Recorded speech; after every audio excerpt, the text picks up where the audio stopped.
정보와 이슈를 알기 쉽게 풀어드립니다. 대한민국 경제 고수와 함께 투자의 맥을 짚는 KBS 1라디오 경제쇼. 진행의 성기영 아나운서입니다. 최근 미국에서 이른바 지니어스 액트 법안, 스테이블 코인 관련 법안이 의회를 통과했는데요. 우리나라에서도 미국의 디지털 달러 패권 강화에 대응하기 위해서 통화 주권을 지키고 디지털 통화 시대에 맞춰 원화 기반 스테이블 코인 제도화가 필요하다는 목소리가 커지고 있습니다. 하반기 내 원화 스테이블 코인 법제화가 예상되는 등 발빠르게 진행이 될 것으로 보이는데요. 왜 필요하고 앞으로 디지털 통화 시대 어떤 변화가 예상되는지 또 어떻게 대응해야 할지 자세히 알아보겠습니다. 황석진 동국대 국제정보보호대학원 교수 함께하겠습니다. 어서 오십시오. 네, 안녕하세요. 자, 먼저 차근차근 좀 짚어보죠. 지난해부터 전 세계적으로 스테이블 코인 시장이 커졌는데요. 왜 이렇게 스테이블 코인 시장이 급격히 커지는 건지, 스테이블 코인에 왜 이렇게 집중을 하는 건지부터 좀 쉽게 설명을 부탁을 드리겠습니다. 원래 이제 기존에 이제 가상자산 그러면 가격 변동폭이 상당히 크잖아요. 실제 하루만 해도 뭐 몇백 배가 올랐다가 몇백 배가 떨어졌다가 뭐 그렇죠. 계속 이렇게 스테이블하지 않은 이런 코인들이 상당히 많은데 이제 스테이블 코인 같은 경우에는 이제 법정 화폐 뭐 달러라든가 뭐 다른 뭐 국채라든가 뭐 이런 거랑 연동이 돼서 1대1 비율로 패깅을 거르는 경우가 상당히 많거든요. 그러다 보니까 이 가상자산 자체는 상당히 초고위험군 이 자산이지만 이 스테이블 코인은 어느 정도의 안전 자산으로 안정적인 장점이 있군요. 이게 자산으로 인식되는 경우가 상당히 많고 제일 중요한 건 아무래도 이제 디지털 기축 통화가 지금 없는 상황이잖아요. 전세적으로 이제 오프라인상에서는 기축 통화 그러면 달러라고 주로 많이 하는데 이 온라인상에서 기축 통화는 지금 없는 이런 상황이에요. 특히 뭐 이런 상황을 이제 확인해가지고 그 중국 쪽에서 디지털 위엔화를 이제 만들어서 그 상당히 많이 퍼뜨리자. 그래서 CBDC를 최초로 이제 만든 것도 이제 중국 쪽이었는데 이제 그러다 보니까 이 달러 기반의 이제 스테이블 코인 자체가 전 세계적으로 상당히 많이 확산되는 추세거든요. 특히 그 금융권의 어떤 수수료가 상당히 높다든가 아니면 금융 인프라가 아무래도 좀 현저하게 좀 떨어지는 이런 국가에서는 이런 이 스테이블 코인에 대한 수요도 상당히 높고 그리고 기존의 어떤 가상자산하고 비교를 해봐도 상당히 안정적으로 운영이 많이 되니까 이런 차원에서 전 세계적으로 어떤 이 디지털 이 스테이블 코인이 상당히 확산세에 있다 이렇게 볼 수가 있을 것입니다. 스테이블 코인 열풍의 중심엔 미국이 있다고 하는데요. 미국이 실제 코인 대통령을 자임한 트럼프 대통령이 스테이블 코인에 이렇게 앞장서는 이유 뭔가요? 네, 이제 트럼프 대통령이 한 번 쉬었다 다시 이제 재선이 되셨죠. 근데 기존에는 이 가상자산에 대해서 상당히 부정적이셨어요. 상당히 부정적이었는데 그 순간에 어느 순간 딱 보니까 그 비트코인이라든가 어떤 스테이블 코인 이런 걸 가지고 어떤 전략 자산이라든가 어떤 국채를 매입한다든가 이렇게 된다 그러면 자기네가 달러를 더 이상 찍어내지 않아도 되는 것이죠. 그러니까 기존에는 그 바이든 행정부에서는 CBDC에 대한 부분을 상당히 긍정적으로 평가했다고 하면 이제 그 트럼프 2기 행정부에서는 이 가상자산 특히 이런 스테이블 코인이라든가 비트코인에 대해서 상당히 진심인 거죠. 그리고 또 이런 걸 통해 가지고 달러의 어떤 패권을 전 세계적으로 퍼뜨릴 수도 있는 것이고 그리고 그 지금 뭐 중국의 어떤 디지털 위엔화에 대한 부분도 대응할 수 있는 이런 부분이 있기 때문에 그 트럼프 입장에서는 아무래도 그 스테이블 코인이라든가 뭐 비트코인 이런 그 디지털 자산에 상당히 긍정적으로 접근할 수뿐이 없다고 이렇게 보여집니다. 달러 패권과도 연관이 돼 있군요. 네, 그렇죠. 자, 최근에 이른바 지니어스 액트 법안이 상하원 모두 통과를 해서 관심이 집중됐는데요. 지니어스 액트 법안은 어떤 법안인가요? 네, 원래는 이제 그 지니어스 액트 말고도 이제 두 가지 법안이 더 있었습니다. 클라리티 법안이라든가 CBDC 감시 법안 이 세 가지를 이제 가상자산 3법이라고 이렇게 얘기하는데 최근 이제 7월달에 모두가 대부분 다 통과가 됐고 특히 지니어스 액트 같은 경우에는 이제 트럼프 대통령까지 서명을 마친 상황이에요. 그래서 예정대로라면 내년 이제 11월에 이제 시행이 예정인데요. 그 지니어스 액트의 큰 골자는 뭐냐면 그 스테이블 코인에 대한 규제 체계를 만드는 것입니다.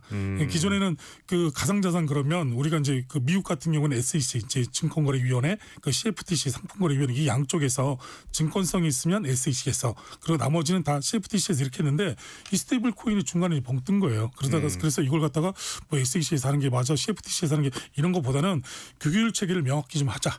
그래서 지니어스 액트가 이제 이 발의가 된 것이고요. 예. 그 상원 뭐 하원 다 통과가 돼가지고 최종적으로 이제 트럼프 대통령이 서명을 해서 뭐 내년에 시행을 앞두고 있지만 제일 중요한 건 이제 발행인에 대한 요건 스테이블 코인에 관련해서 그리고 제일 중요한 건 이제 중고 자산 그래서 어떤 자산 안전 자산으로 해서 언제든지 스테이블 코인을 소지하고 있는 사람들이 요청을 하게 되면 상환을 해줄 수 있는 준비 자산을 100%를 가지고 있어라. 그리고 또 이 자금 세탁이라든가 테러 자금 조달이라든가 이런 부분을 확실히 명확히 그런 체계를 명확히 구축을 해서 그런 걸로부터 노출되지 않도록 조치를 해라. 이런 식이 상당히 골자로 돼 있다 그렇게 볼 수가 있고 좀 전에 말씀드린 뭐 클라리티 법안 같은 경우에는 그 SEC하고 CFTC가 하는 역할을 좀 정확하게 구분을 해놓은 것이고 그 CBDC 감시 법안 같은 경우는 이 중앙은행에서 CBDC를 발행하지 마라.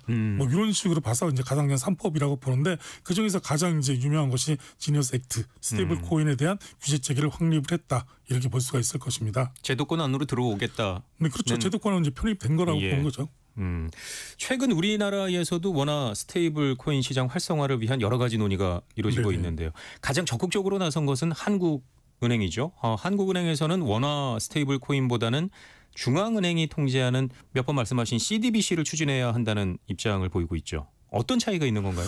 일단은 뭐 CBDC 이제 한국은행에서 CBDC를 이제 줄기차게 프로젝트를 진행했습니다. 이제 최근에 4월 1일부터 6월 말까지 3개월에 걸쳐 가지고 한강 프로젝트라는 걸 진행을 했었거든요. 한강 프로젝트요. 네, 이제 10만 명을 대상으로 해서 그 예금 토큰 그래 가지고 그 CBDC를 그 휴대폰에 담아서 사용할 수 있게끔 이렇게 했는데 그게 1차였지만 이제 1차로 끝내고 2차는 더 이상 하지 않겠다. 뭐 이런 식으로 해서 말씀을 좀 하신 것 같아요. 근데 문제는 지금 현재 전 세계적으로 그 이 스테이블 코인에 대한 열풍이 상당히 많이 불고 있고 우리나라에서 많은 법안이 또 디지털 자산 기본법이라든가 뭐 가치 안정형 디지털 자산 법이라든가 뭐 이런 부분이 상당히 이제 발의가 지금 활발하게 이루어지고 있는 상황이기 때문에 한국은행 입장에서는 이제 CBDC를 계속 그 추진하다가 현재는 이제 이 스테이블 코인 이런 쪽에 대해서 상당히 좀 그 은행에서만 발행을 해야 된다 이런 쪽으로 계속 이 푸시를 좀 많이 하시다가 지금 현재는 그 같이 상생할 수 있는 방안을 지금 계속 찾고 있는 이런 형편이거든요. 근데 CBDC는 이제 중앙은행에서 발행을 하는 것이고요. 스테이블 코인은 이제 민간 주도로 해서 발행하는 디지털 화폐라고 볼 수가 있는 것입니다. 그렇기 때문에 이걸 딱 구분지어 가지고 CBDC 하지 말고 스테이블 코인 해 이렇게 하는 것보다는 CBDC하고 스테이블 코인이 같이 이제 상존할 수 있는 서로 같이 결합해 가지고 시너지 효과를 낼 수 있는 이런 방안을 찾는 걸로 지금 이제 계속 모색을 하고 있다고 그렇게 볼 수 있습니다. 짚어주신 것처럼 한국은행에서는 스테이블 코인은 통화와 같기 때문에 발행 주체가 민간이 아닌 은행이 돼야 한다고 우려를 하고 있죠. 네, 그렇죠. 네, 왜냐하면 이제 그 스테이블 코인 같은 경우에는 통화 유사한 그 기능을 가지고 있잖아요. 말 그대로 디지털 화폐예요. 우리가 비트코인은 이제 디지털 금. 그리고 뭐 스테이블 코인은 디지털 화폐라고 주로 이제 얘기를 많이 하는데 스테이블 코인이 이제 발행이 된다 그러면 아무래도 이 우리나라의 어떤 통화 정책을 담당하고 있는 한국은행 입장에서는 이 통화 정책에 대한 부분을 컨트롤해야 되잖아요. 만약 뭐 이 자금이 많이 풀렸다 그러면 그런 부분을 회수해야 되고 인플레이션도 걱정을 상당히 많이 해야 되는데 민간 주도로 해가지고 만약 스테이블 코인이 무분별하게 발행이 돼가지고 시장에서 상당히 많이 유통이 된다 그러면 통화 정책을 가름할 수가 없는 부분이잖아요. 그렇기 때문에 한국은행에서 주장하는 부분도 그 상당히 일리가 있는 것이죠. 왜냐하면 통화 정책이라든가 이런 부분을 자기가 직접적으로 한국은행의 주요 업무 중에 제일 큰 업무인데 이게 민간 주도로 스테이블 코인이 막 발행된다 그러면 아무래도 그 어떤 통화 정책이라든가 이런 부분에 있어서 긍정적이지 않은 영향을 많이 미칠 수 있기 때문에 거기에 대한 이제 이슈가 상당히 있는 것인데 근데 그 은행에서 이제 만약 발행한다 그러면 아무래도 그 준비 상환이라든가 그 상환자가 뭐 소지자가 상환을 요구하면 언제든지 준비를 해서 발행을 그 한 사람이 대금을 갖다 갚아줄 수도 있는 부분이고 그리고 은행에서는 오랜 그 레거시 금융 그래서 제일 금융권으로서의 역할을 충실했기 때문에 뭐 그런 부분에 있어서 상당히 안정적으로 운영을 할 수 있다 이런 취지에서 계속 이제 말씀을 하시는 것 같아요. 스테이블 코인이 발행되면 일상생활에서 편하게 사용할 수 있다라고 생각을 하는 거죠. 네, 그렇죠. 상당히 이제 그 편하게 사용도 할 수 있고 제일 중요한 건 이런 거잖아요. 지금 뭐 신용카드 결제망을 갖다가 타고 그 이 신용카드사에서 뭐 대금을 지급받는 뭐 이런 그 지급결제 수단으로서 보면 신용카드 의존도가 한 80%가 넘어갑니다. 근데 만약 스테이블 코인이 들어온다 그러면 그 80%에 뭐 다 충족하지 못하겠지만 적어도 10에서 15% 이상은 초창기에는 스테이블 코인으로서 어떤 스테이블 코인의 어떤 지급결제 수단으로서의 어떤 그 가치를 인정받을 가능성이 상당히 크거든요. 특히 인터넷 환경에서는 그 대형 뭐 특정한 그 회사를 언급하기는 좀 그렇지만 어떤 리테일에 상당히 강한 회사가 자기네 자체 코인을 발행해가지고 쓴다 그러면 은행에다 내는 아니면 카드사에다 내는 수수료를 갖다가 내지 않아도 되는 것이거든요. 그 1달러 뭐 안 그러면 뭐 1,000원당 1코인 베이스로 만약 받는다 그러면 그대로 대금을 갖다 받을 수 있는 것이기 때문에 그 지금까지 어떤 그 자기네가 부담하는 어떤 수수료라든가 이런 부분을 회원에게 다시 마케팅이라든가 다른 부분으로 그 환원해 줄 수도 있는 부분이 있기 때문에 이런 리테일 쪽이라든가 이런 쪽에서는 상당히 긍정적이라고 볼 수가 있는 것이죠. 한국은행 입장에서는 인플레이션을 우려할 수밖에 없을 것 같은데요. 네. 뭐 한국은행에서는 어떤 새로운 유동성의 이제 공급이기 때문에 인플레이션을 이제 그 상당히 우려할 수도 있는데요.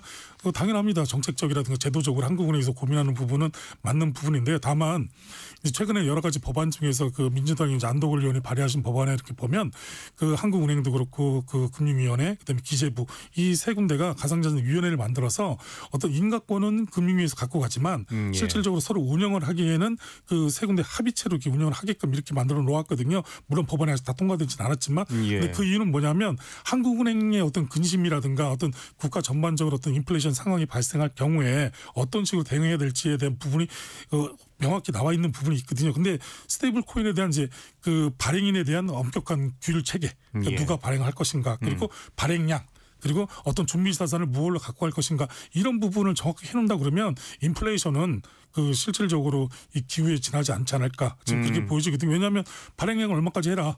그리고 니네 그 상한에 대한 부분도 1:1 비율을 정확하게 하고 그리고 내부 통제라든가 공시 의무를 정확하게 갖고 간다 그러면 아무래도 그 발행인 입장에서는 그 규제 체계가 확실히 돼 있기 때문에 무분별하게 발행할 수가 없는 것이거든요. 그리고 무분별 그 발행을 한다고 해도 그 1:1 비율로 다 은행에다 예치를 해놓게끔 돼 있어요.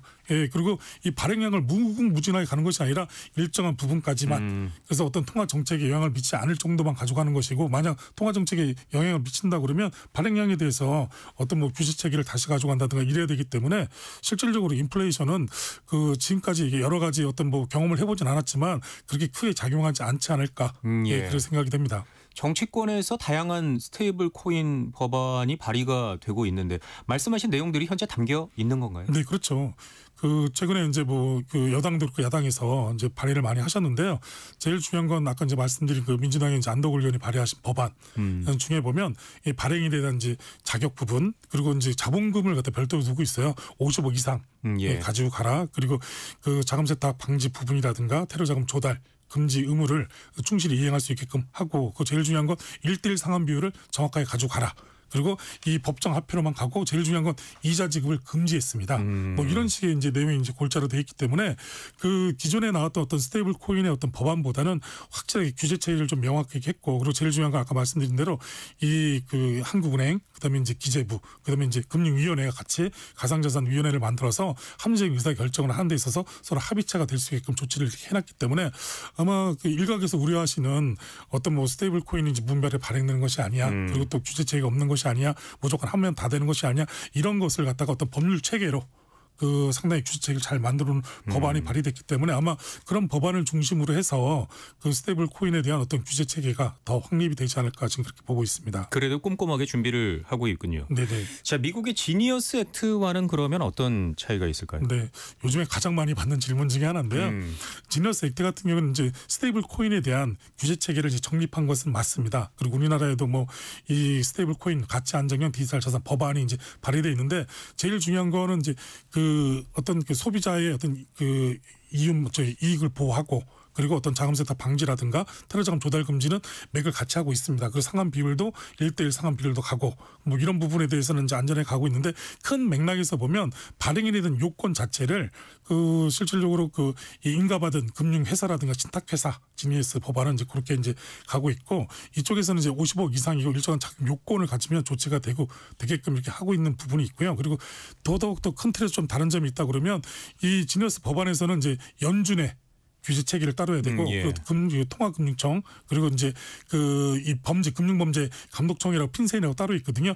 여기 세 개의 어떤 규제 체계를 따로 받게 돼 있어요. 감독을 따로 받게 돼 있는데 우리나라는 이제 가상자산위원회 특히 인가는 금융위원회에서 받고 아까 말씀드렸던 뭐 이 한국은행이라든가 기재부라든가 그 금융위원회의 어떤 합의 단체에서 그 실질적으로 그 규제 체계를 받는 이런 식이 돼 있기 때문에 지너스 법안은 큰 틀에서 세계를 아우르는 미국뿐만 아니라 전 세계에 아우르는 그 어떤 미국의 강력한 의지가 담겨 있는 것이고 이 우리나라의 어떤 스테이블 가치 안정형 디지털 자산 법안은 국내 산업을 육성하고 스테이블 코인에 대한 부분을 좀 더 활성화시키면서 이 규제 체계 안에 들어오게끔 하는 이런 법안의 차이가 좀 있다고 볼 수 있습니다. 그렇군요. 우리나라도 이제 법제화가 된다면 워낙 스테이블 코인이 제도권에 들어오게 되는데요.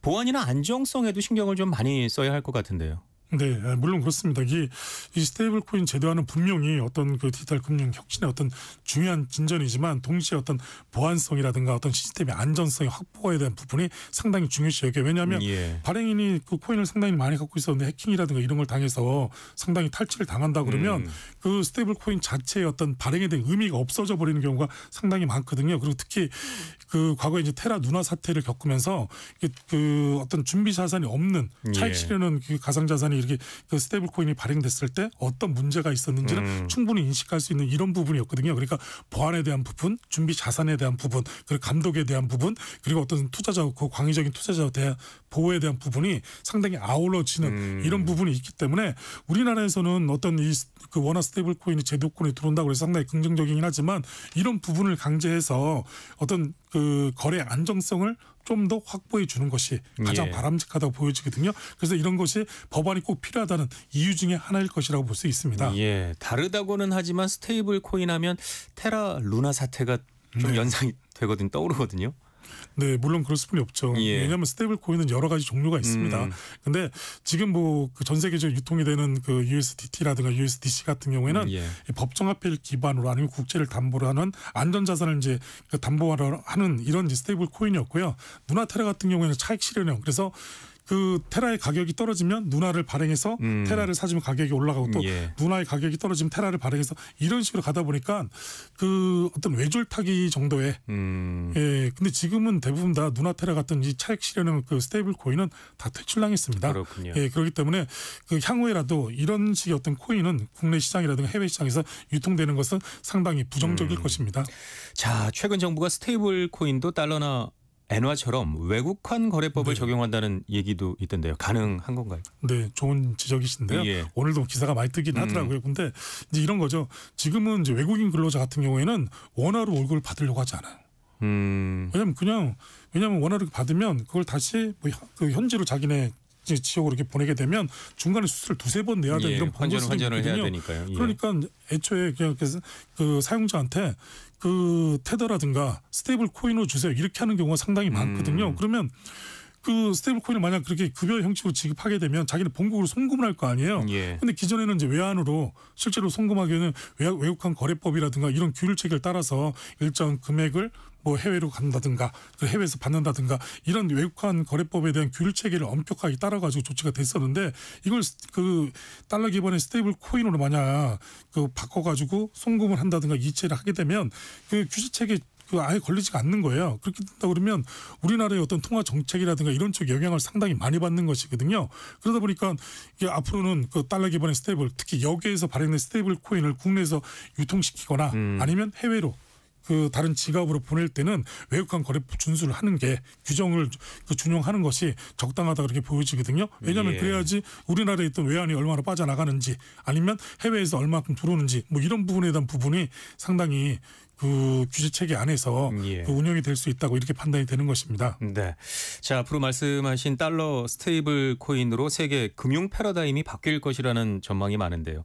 우리나라에서 스테이블 코인을 발행을 한다고 해도 그 패러다임을 바꿀 수가 있을까요? 네. 이게 이제 아이러니한 게 하나가 있는데 뭐냐면 외환 시장이 있지 않습니까? 외환 시장에서 달러의 어떤 포지셔닝은 한 40에서 50%뿐이 안 돼요. 그리고 이제 우리가 아는 이제 유로 있지 않습니까? 그 위안화도 아까 있고 그다음에 엔화도 있고 뭐 많지는 않지만 이제 원화도 있지 않습니까? 이제 그런 걸 따져서 전 세계 이제 100%가 이렇게 되는데 그 이 디지털 시장에서는 달러 기반의 스테이블 코인이 99%입니다 지금. 뭐 아까 말씀드린 USDT 있고 USDC도 있고 RL, USDT 있고 여러 가지 스테이블 코인이 있는데 그런 게 실질적으로 전반적으로 그 다 달러 기반의 스테이블 코인이 디지털 시장에서 그 활용이 되다 보니까 그 외부에서 봤을 때는 아니 왜 이렇게 계속 되지?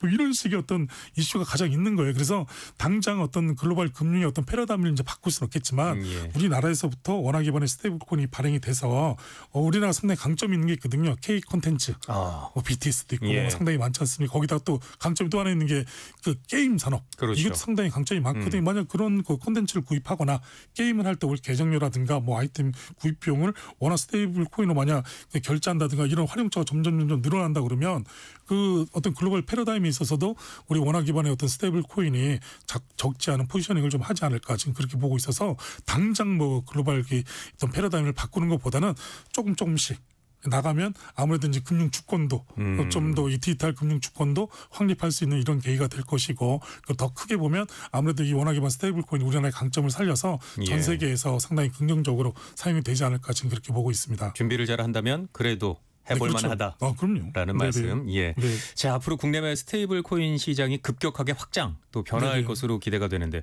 어떤 점들을 좀 주목해서 봐야 할까요? 아무래도 이제 그 기존의 어떤 가상자산의 어떤 단순한 개념보다는 이게 가상자산이라는 건 이제 비트코인이라든가 이더리움 뭐 여러 가지 어떤 가상자산 우리나라에 유통되는 게 한 700종 가까이 됩니다.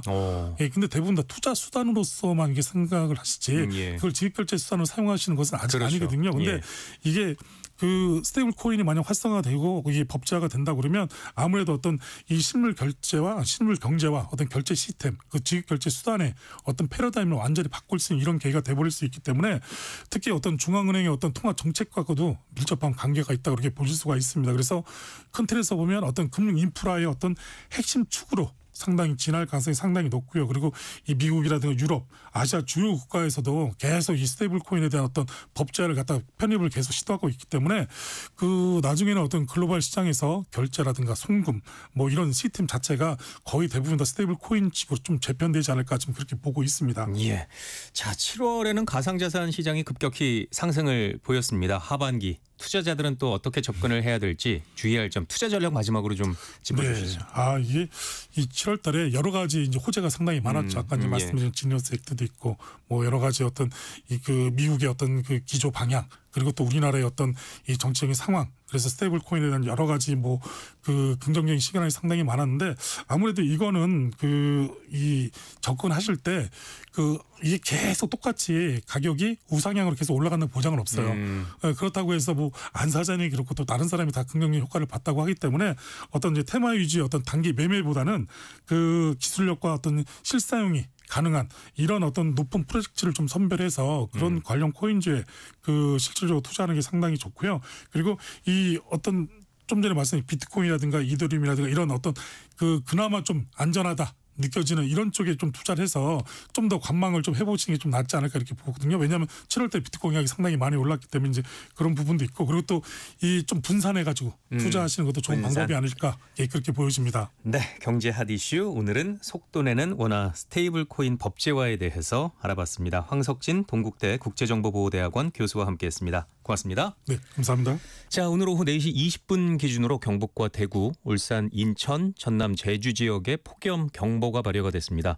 무더위로 인한 건강 피해가 우려가 됩니다. 야외 활동은 최대한 자제를 하시고요. 수분을 충분히 섭취하는 등 건강관리에 각별히 유의하시길 바랍니다.